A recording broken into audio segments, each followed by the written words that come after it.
Welcome to Luca and Miguel. Enjoy the video. You'll begin by confirming essentials. Your iPhone must be paired, unlocked, and near the watch. Once done, check both devices have battery and internet.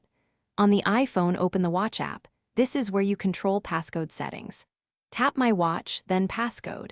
You're starting the removal sequence now. It's faster if you already know your Apple ID credentials because the process may require verification. Make sure iCloud is enabled so settings sync correctly. Now remove the passcode.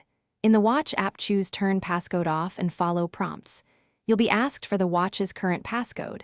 Enter it carefully because multiple failures lock the device temporarily. If the app asks, authenticate with your Apple ID to disable activation lock. This prevents future reactivation issues. Once the watch confirms the passcode is off, it will unlock without code. If you used a paired iPhone, the change should propagate automatically to the watch. Finish by testing the watch. Raise your wrist or tap the screen to ensure it no longer asks for passcode.